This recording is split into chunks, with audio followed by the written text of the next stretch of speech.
ஒரே ஒரு பேட்டியால் கர்நாடக முதலமைச்சர் சித்தராமையாவுக்கு நெருக்கடியை உருவாக்கி இருக்கிறார் அம்மாநில துணை முதலமைச்சர் டி.கே. சிவக்குமார். முடா ஊழல் வழக்கில் பாஜகவிடம் சிக்கி படாத பாடுபட்டு வரும் சித்தராமையா பதவிக்கு டி.கே. சிவக்குமார் குறிவைத்திருப்பதும் அது அவரது சொற்களிலேயே அம்பலமாகி இருப்பதும் கர்நாடக அரசியல் களத்தில் புயலை கிளப்பி இருக்கிறது. கர்நாடகாவில் காங்கிரஸ் ஆட்சி அமைத்து 18 மாதங்கள் ஆகியிருக்கும் நிலையில் அடுத்த ஒரு வருடத்தில் டி.கே. சிவக்குமார் முதலமைச்சராக வருவதற்கான வாய்ப்புகள் பிரகாசமாகி இருக்கின்றன. இதனை தனக்கும் காங்கிரஸ் தலைமைக்கும் இடையில் ஒரு உடன்பாடு இருப்பதாகவும் அதனை நடக்கும் நாளில் தெரிந்து கொள்வீர்கள் என்றும் இலைமறை காயாக வெளியுலகிற்கு கூறியிருக்கிறார் டி.கே. சிவக்குமார். உடனடியாக பதறி துடித்து மீடியாக்களிடம் பேசிய சித்தராமையா பதவியை பகிர்ந்து கொள்வது குறித்து எந்த டீலிங்கும் இல்லை என மறுத்திருக்கிறார். ஆனால் சித்தராமையாவுக்கு முன்பே சிஎம் சீட்டுக்கான ரேஸில் முன்னணியில் இருந்தது டி.கே. சிவக்குமார் தான்.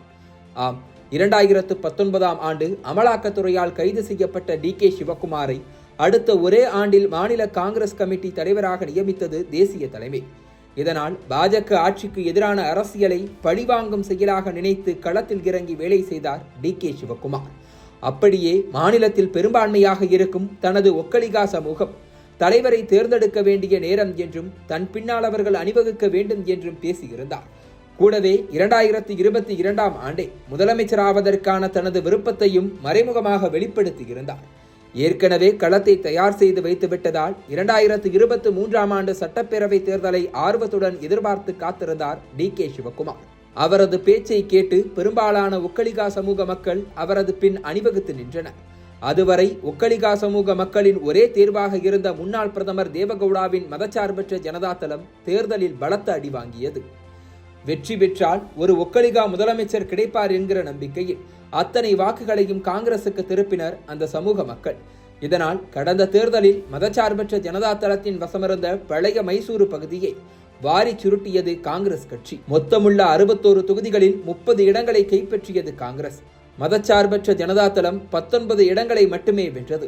இது தவிர ஓபிசி, பட்டியலின மற்றும் சிறுபான்மையின வாக்குகள் உதவியுடன் ஆட்சி அமைக்க தேவையானதை விட 22 தொகுதிகள் அதிகமாக 135 இடங்களில் வென்று பாஜகவிடமிருந்து கர்நாடகாவை தட்டி பறித்தது காங்கிரஸ். இந்த மாபெரும் வெற்றியை பெற்றுத்தந்த டி.கே. சிவக்குமார் முதலமைச்சர் ஆவார் என எதிர்பார்த்தால் காங்கிரஸ் கட்சி முன்னாள் முதலமைச்சர் சித்தராமையாவை அரியணையில் ஏற்றியது. இதனால் சிவக்குமாரின் ஆதரவாளர்களும் ஒக்கலிகா சமூக மக்களும் அதிருப்தி அடைந்தனர். சிவக்குமார் மீதிருந்த அமலாக்கத்துறை வழக்குத்தான் அவரை முதலமைச்சராக்க காங்கிரஸ் தலைமை தயங்கியதற்கான காரணம் என்கிற தகவல்களும் வெளியானது. இருந்தாலும் வெற்றிக்காக உழைத்த சிவக்குமாருக்கு ஆறுதல் பரிசாக துணை முதலமைச்சர் பதவியை கொடுத்தது காங்கிரஸ் கட்சி. ஆனால் பதவியை பற்றியெல்லாம் கவலைப்படாமல் இந்த ஆண்டு மக்களவைத் தேர்தலுக்காக உழைத்தார் டி.கே. சிவக்குமார். ஆனால் அவரது தம்பி டி.கே. சுரேஷே தேர்தலில் தோற்றது பெரிய பின்னடைவாக மாறியது. டி.கே. சுரேஷுக்கு எதிராக தேவகவுடாவின் மருமகன் சி.என். மஞ்சுநாத் பாஜக டிக்கெட்டில் களமிறங்கி வெற்றி பெற்றிருந்தார். இதற்கு பழிவாங்கும் விதமாக சட்டப்பேரவை இடைத்தேர்தலில் 3 தொகுதிகளில் வென்று காட்டுகிறோம் என சவால் விட்டார் டி.கே. சிவக்குமார். சொன்னது போலவே சன்னபட்னா, ஷிகாவுன், சந்தூர் என 3 தொகுதிகளையும் கைப்பற்றினார். இதில் சன்னபட்னா தொகுதியில் முன்னாள் எம்எல்ஏவாக இருந்தவர் குமாரசாமி. இடைத்தேர்தலில் களமிறங்கியவர் அவரது மகன் நிகில் குமாரசாமி.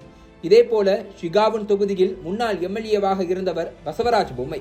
இடைத்தேர்தலில் களமிறங்கியவர் அவரது மகன் பாரத் பொம்மை.